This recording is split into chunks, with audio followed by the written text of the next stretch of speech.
নমস্কার বন্ধুরা, গল্পের হাটে আপনাদের সকলকে স্বাগত জানাই। বন্ধুরা, গল্পের হাটে আমার আজকের নিবেদন সুনীল গঙ্গোপাধ্যায়ের রচিত গল্প অন্ধকারে গোলাপ বাগানে। গল্পটি শুনে ভালো লাগলে অবশ্যই ভিডিওটি লাইক, কমেন্ট, শেয়ার আর আমার চ্যানেলটিকে সাবস্ক্রাইব করে দেবেন। তাহলে চলুন বন্ধুরা, গল্পটি শুরু করা যাক। গল্প পাঠে আমি বৈশালী, আর আপনারা শুনছেন আজকের গল্প অন্ধকারে গোলাপ বাগানে। 7:30টার সময় মাস্টার মশাই আসবেন। ঠিক 7:20 আলো নিভে গেল। এখন লণ্ঠন জ্বালতে হবে। 3তলার ঘরে ঠিক জানালার ধারেই সুজয়ের পড়ার টেবিল। সে সেখানেই বসে রইল চুপ করে। জানালার বাইরে গোটা কলকাতাটাই অন্ধকার। দোতলায় মায়ের গলা শোনা যাচ্ছে। মা শিবুকে বলল হারিকেন জ্বালতে। শিবু বললে, দেশলাই খুঁজে পাচ্ছি না, রোজই এই রকম হয়। আলো নিভে গেলে তখন আর দেশলাই কিংবা টর্চ খুঁজে পাওয়া যায় না। সুজয়দের বাড়িতে একটা 4 ব্যাটারির বড় টর্চ আছে, খুব জোর আলো হয়। সেই টর্চটা কোথায়?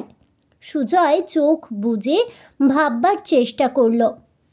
চোখ বুজলে সে অনেক কিছুই দেখতে পায়, কিন্তু চোখ বুজে সুজয় একটা অন্য দৃশ্য দেখল, ঠিক যেন সিনেমার ছবির মতন।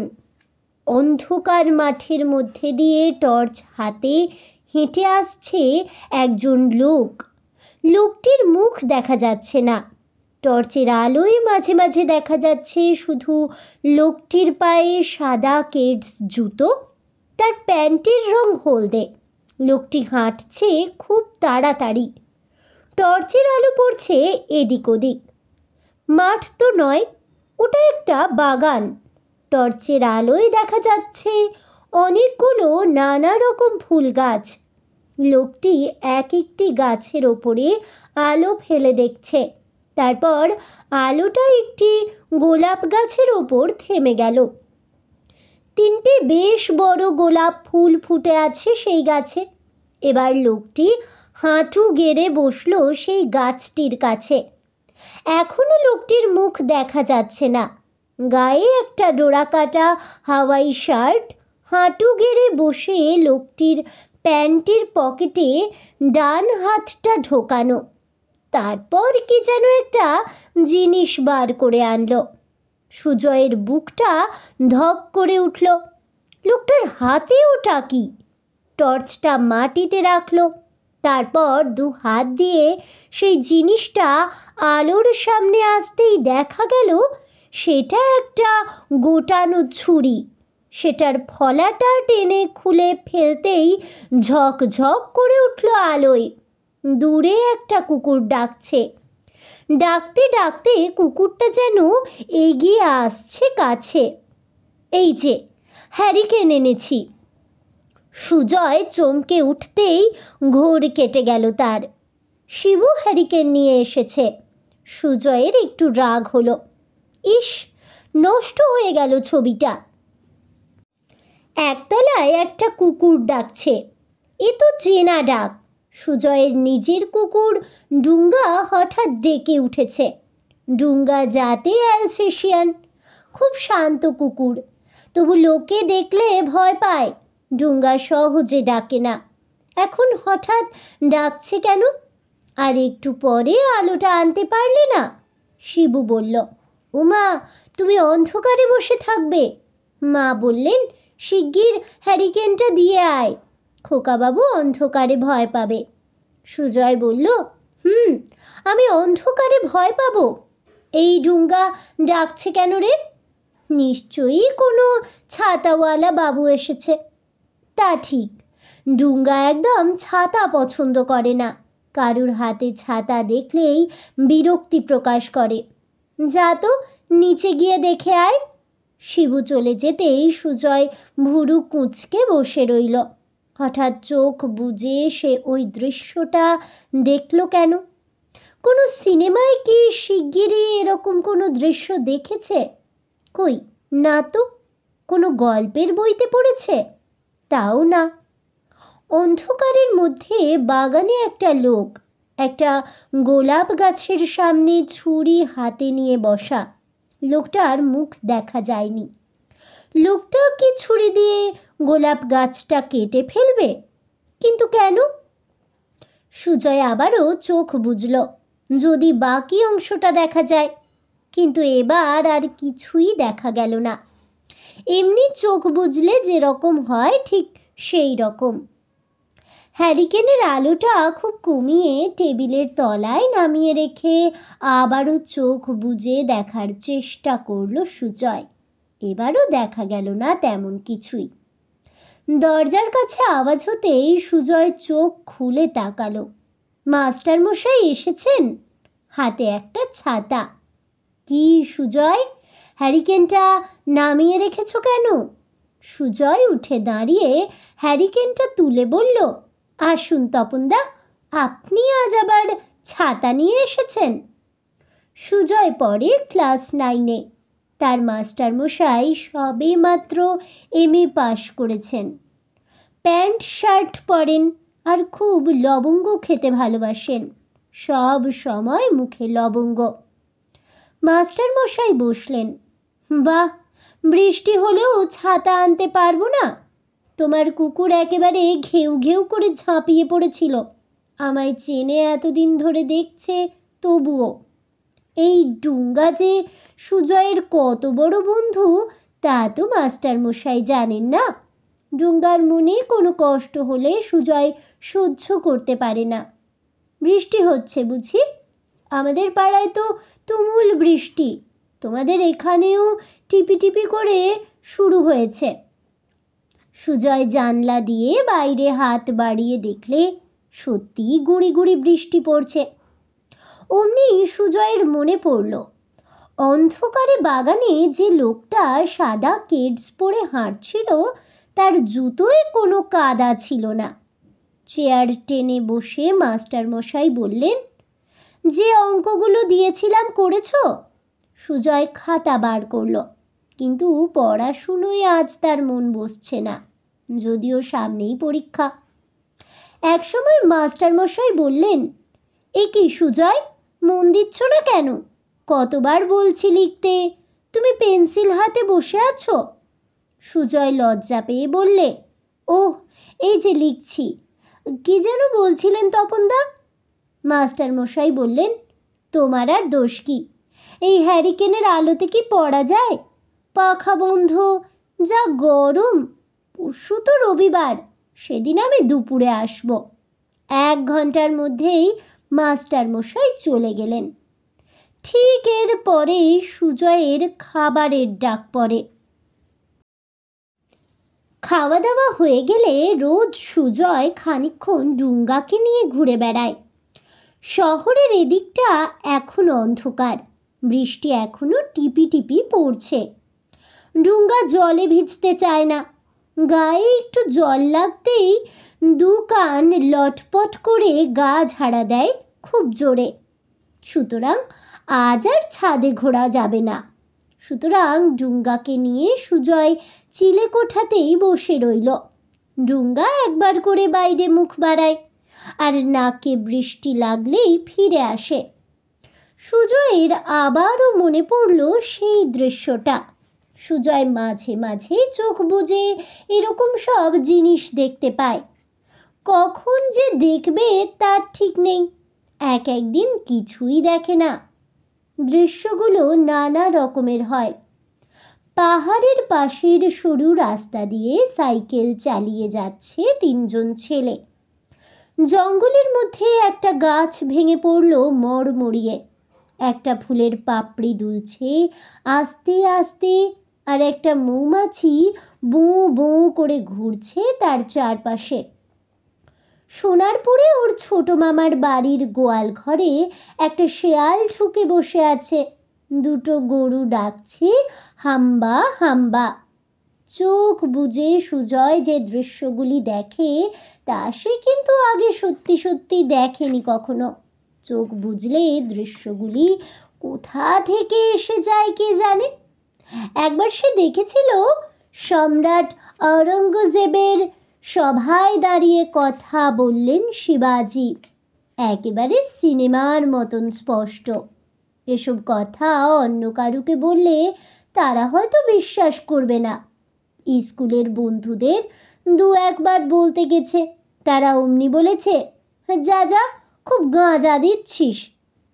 অনেকগুলো ঘটনা মিলেও যায়। সোনারপুর থেকে ছোট মামা এসে সুজয়ের মাকে বলেছিলেন, জানো মেজদি, পরশুদিন কি কাণ্ড!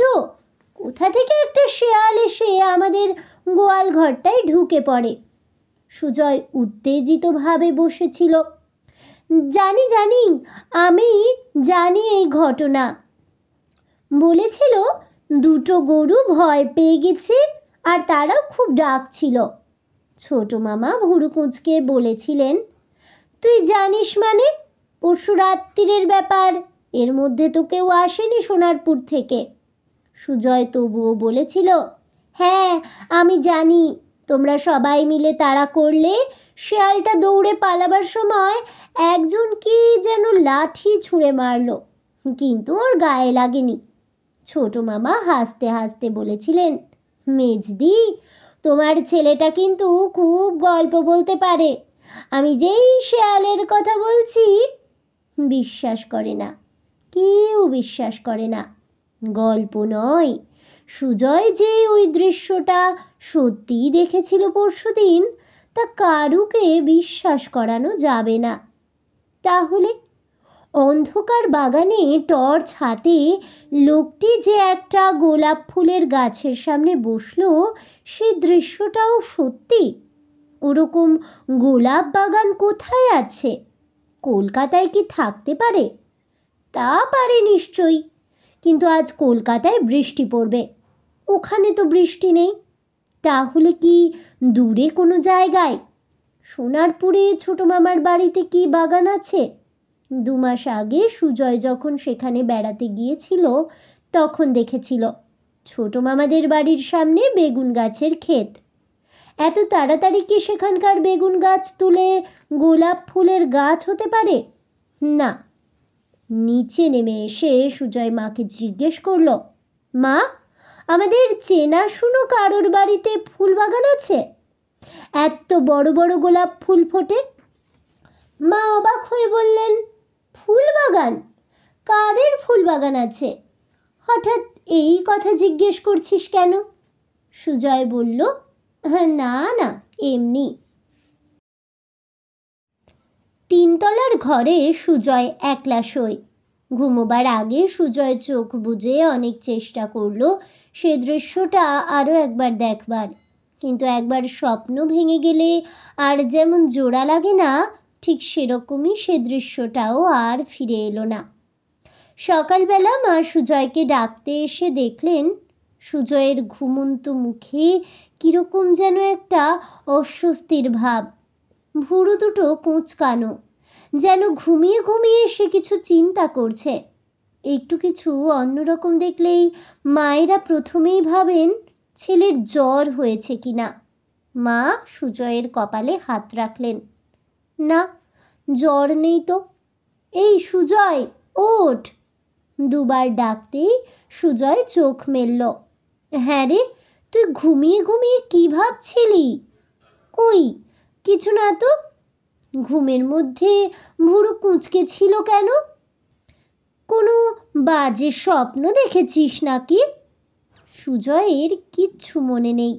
অনেক স্বপ্ন পরদিন সকালে উঠে আর মনে পড়ে না, কিন্তু সুজয় জেগে জেগে চোখ বুজে যে দৃশ্যগুলো দেখে সেগুলো তার ঠিক মনে থাকে। সুজয়ের স্কুল 10:30টায়। বাবা অফিস যাওয়ার সময় সুজয়কে স্কুলে নামিয়ে দিয়ে যান বলে সুজয়কে বাবার সঙ্গে সঙ্গে 9:30টার মধ্যেই বেরিয়ে পড়তে হয়। সেই জন্য সকালের জলখাবার খেয়ে নেওয়ার পর 1 ঘন্টা পড়তে না পড়তেই তাকে যেতে হয় স্নান করতে। পুরনো আমলের বাড়ি তো, তাই সুজয়ের ঘরটা বিরাট। এই স্নানের ঘরটা সুজয়ের খুব ভালো লাগে। দরজাটা বন্ধ করলে তখন একা একা নিরিবিলি লাগে। এখানে অনেক কিছু চিন্তা করা যায়, অবশ্য বাথরুমে বেশিক্ষণ কাটানোর উপায় নেই সকালে। বাবার অফিসের দেরি হয়ে যাবে, তিনি তাড়া দেবেন। শাওয়ারটা খুলে দিয়ে সুজয় তার তলায় দাঁড়ালো। শাওয়ারের জল খুব তোড়ে পড়বার সময় আপনা থেকেই চোখ বুজে আসে। চোখ বুজতেই সুজয় আর একটা দৃশ্য দেখতে পেল। একটা খুব বড় বাড়ি, দোতলায় টানা বারান্দা। সেই বারান্দায় দাঁড়িয়ে একজন বুড়ো মতন লোক খুব রাগারাগি করলেন। দূরে 2-3 জন লোক কাঁচুমাচু ভাবে দাঁড়িয়ে। বুড়ো লোকটির বুকের লোম পাকা, শুধু একটা ধুতি পরা, বেশ বড় গোঁফ। হেঁড়ে গলায় তিনি চিৎকার করে বললেন, আমার চাবি কোথায়? আমার চাবির গোছা কোথায় গেল? মহা সর্বনাশ হয়ে গেছে। সুজয় চোখ খুলে ফেলল। আর কিছু দেখা গেল না। ওই বুড়ো লোকটিকে, ওই বাড়িটাই বা কোথায়, সে কিছুই জানে না। তবু সে কেন দেখলো ওই দৃশ্যটা? কোথায়, কার চাবির গোছা হারিয়ে গেছে তা নিয়ে সুজয়ের মাথা ঘামাবার কি দরকার? কিন্তু ভুলতে চাইলেও সুজয় ভুলতে পারে না। খেতে বসেও সুজয়ের কানে বাজে সেই বুড়ো লোকটির চিৎকার, আমার চাবির গোছা কোথায় গেল? আমার মহা সর্বনাশ হয়ে গেছে। স্কুল ছুটি হয়ে গেল 1 পিরিয়ড পরেই। ডিবেট কম্পিটিশনে ক্লাস 10-এর একটি ছেলে ফার্স্ট হয়েছে। বাড়ি চলে এসে সুজয় শুয়ে পড়ল নিজের ঘরে। এরকম দুপুরবেলা সুজয় কোনো দিন শুয়ে থাকে না। বন্ধুদের সঙ্গে খেলতে যায় কিংবা গল্প করে। বৃষ্টি বাদলা হলেও ঘরে বসে গল্পের বই পড়ে। কিন্তু সুজয়ের শরীর ভালো লাগছে না, মনটা একটু যে ব্যথা ব্যথা করছে। সুজয় শুয়ে রইল চোখ বুজে। এখন আর যে অন্য কিছু দেখতে পাচ্ছে না, কিন্তু আজ সকালে দেখা দৃশ্যটা মনে পড়ছে বারবার। কে ওই বুড়ো লোকটা? সুজয় কোন দিন ওই রকম লোককে দেখেছে? দেখেনি তো। খুব জোর দিয়েই তা সে বলতে পারে। একটু পরেই তার বন্ধু অভিজিৎ এসে হাজির। অভিজিৎ অবশ্য অন্য স্কুলে পড়ে। আশ্চর্য, তাদের স্কুলও আজ ছুটি। ওদের স্কুলের একজন টিচার রাষ্ট্রপতি পুরস্কার পেয়েছেন। অভিজিৎ উত্তেজিতভাবে বলল, এই দমদম যাবি? সুজয় বলল, দমদম হঠাৎ? দমদম যাব কেন? দমদমে আমার মামার বাড়ি। বেশ, আজ ওখানে থাকবো, কাল চলে আসবো। কাল স্কুলে যাব না। ধুত, কাল তো রবিবার। রবিবার দুপুরে আমার মাস্টার মশাই আসবেন বলেছেন যে কাল সকাল 10টা-11টার মধ্যেই ফিরে আসব। বাবা অফিসের কাজে বহরমপুর যাচ্ছেন। আজ সন্ধেবেলা অফিসের গাড়ি নিয়ে যাচ্ছে, আমাদের দমদমে নামিয়ে দেবে।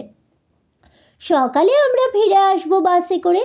ওই বাসে করে ফিরে আসার ব্যাপারটা শুনেই সুজয় বেশি উৎসাহ বোধ করছে।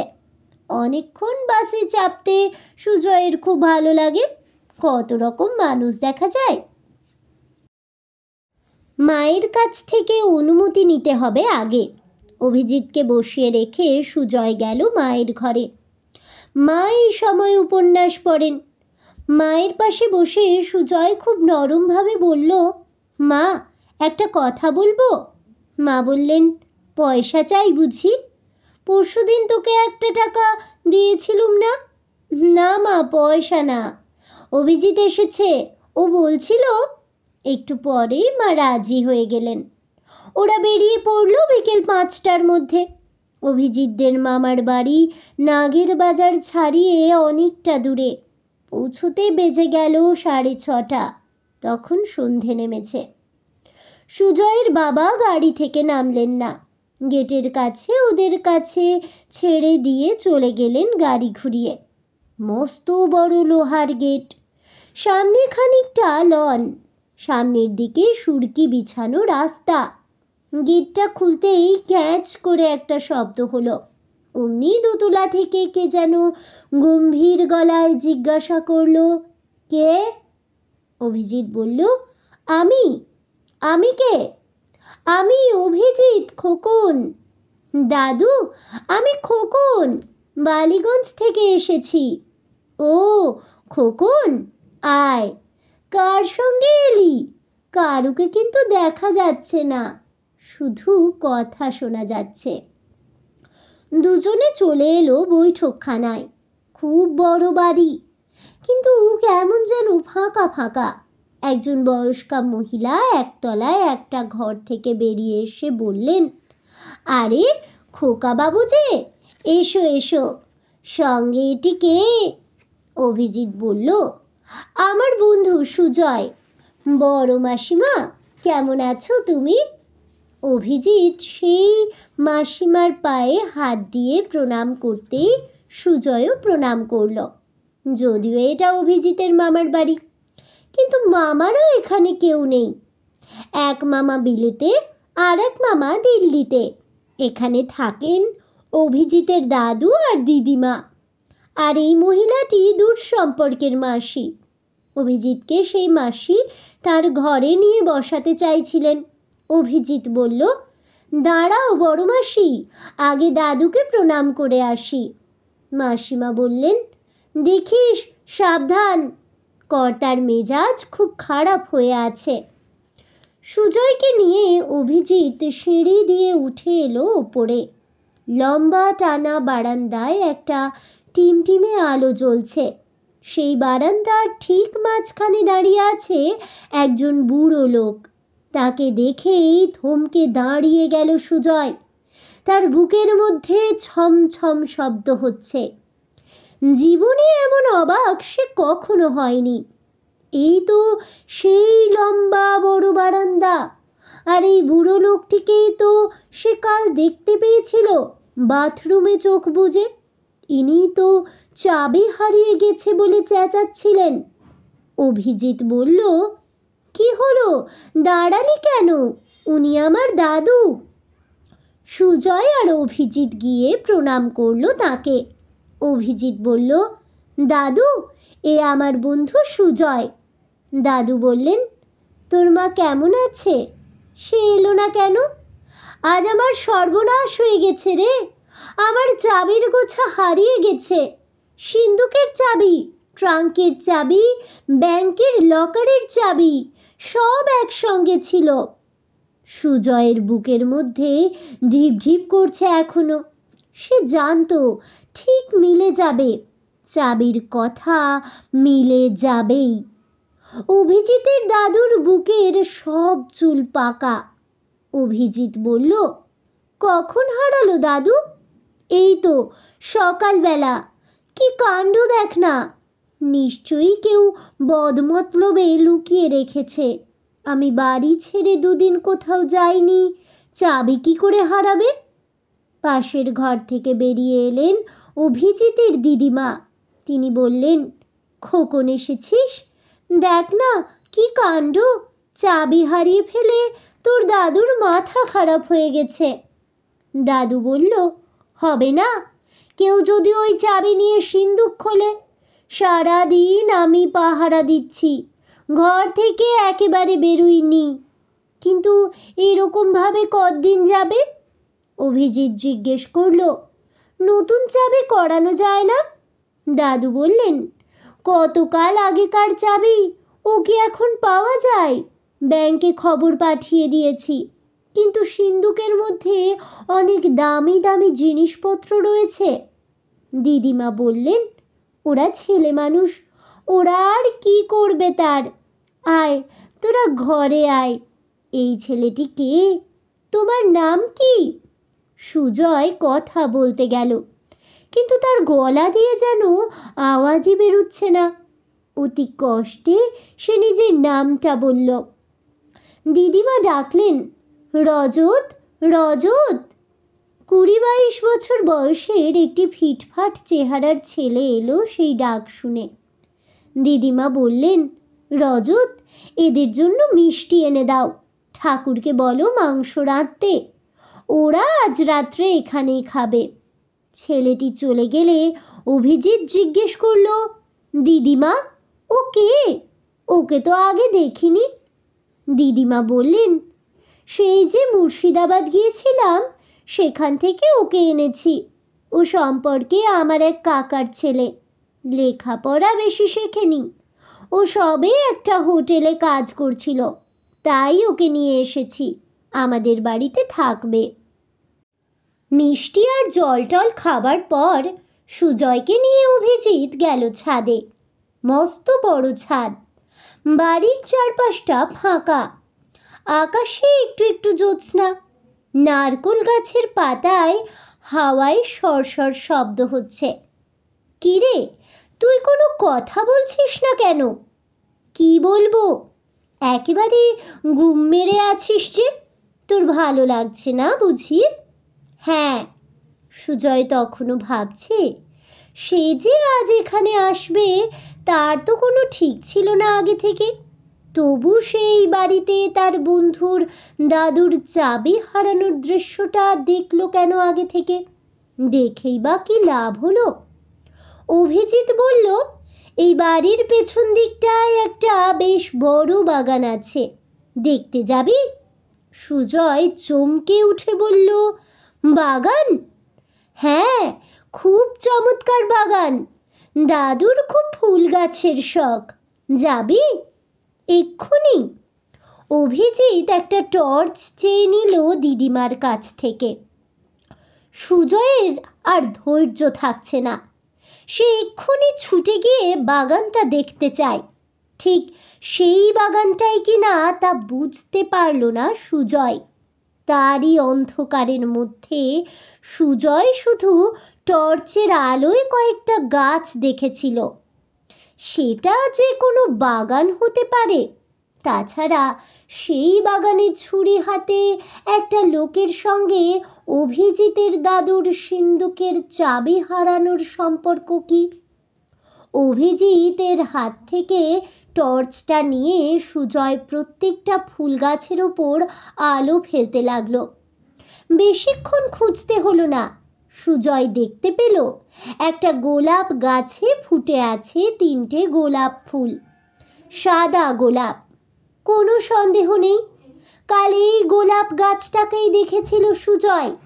অভিজিতের হাতে টর্চটা দিয়ে সে বলল, তুই একটু এগো, আমি জুতোর ফিতেটা বেঁধে নিচ্ছি। অভিজিৎ বলল, সামনেই একটা সুন্দর বেঞ্চ আছে, চল এখানে বসে বেঁধে নিবি। তুই বেঞ্চে গিয়ে বস, আমি আসছি। অভিজিৎ এক পা এগোতেই সুজয় বসে পড়ল গোলাপ গাছটার পাশে। গোলাপ গাছ ধরে একটা হ্যাঁচকা টান দিতেই সেটা সব শুদ্ধ উঠে এলো মাটি থেকে। সুজয় কখনো গাছের একটা পাতা পর্যন্ত ছেড়ে না, গাছকে কষ্ট দিতে তারও কষ্ট হয়, কিন্তু এই গোলাপ গাছটার শেকড় কাটা। গাছটা তুলে ফেলে তার শেকড়ের কাছটার গর্তে হাত ঢোকালো সুজয়। সে যা ভেবেছিল ঠিক তাই, সেখানেই রয়েছে সুজয়ের দাদুর চাবির গোছা। সঙ্গে সঙ্গে পেছনে একটা পায়ের শব্দ পেয়েই সুজয় ঘাড় ঘুরিয়ে তাকালে সে দেখতে পেল একটা সাদা কেডস জুতো, তারপর খাকি প্যান্ট। এই সেই রজত। রজত সুজয়কে মারবার জন্য একটা হাত তুলেছিল, তার আগেই সুজয় চেঁচিয়ে উঠল, অভিজিৎ, অভিজিৎ, আমি চাবি খুঁজে পেয়েছি। রজত থমকে দাঁড়ালো, তারপরই পেছন ফিরে লাগালো দৌড়। এরপর রজতকে আর দেখতেই পাওয়া যায়নি। অভিজিৎ কাছে এসে বলল, চাবি? দেখি দেখি। সত্যিই তো, তুই কি করে পেলি? সুজয় বলল, এমনি আমার পায়ে হঠাৎ হোঁচট লাগলো, আমি দেখলাম একটা চাবির গোছা। তারপর সুজয় মন দিয়ে সেই গোলাপ গাছটাকে আবারও পুঁতে দেওয়ার চেষ্টা করতে লাগলো। সত্যি কথা তো বলে লাভ নেই, কেউ বিশ্বাস করবে না। তাহলে বন্ধুরা, আমার আজকের এই গল্পটি শুনে কেমন লাগলো অবশ্যই আমাকে কমেন্টে জানাবেন। ভিডিওটি ভালো লেগে থাকলে লাইক শেয়ার করতে ভুলবেন না, আমার চ্যানেলের নতুন বন্ধু হয়ে থাকলে চ্যানেলটিকে সাবস্ক্রাইব করে দেবেন, পাশে থাকা বেল বাটনটি প্রেস করে রাখবেন নতুন গল্পের নোটিফিকেশন পাওয়ার জন্য। ফিরছি পরবর্তী গল্প নিয়ে। ততক্ষণ সবাই ভালো থাকুন, সুস্থ থাকুন, আর অবশ্যই সঙ্গে থাকুন আর দেখতে থাকুন গল্পের হাট।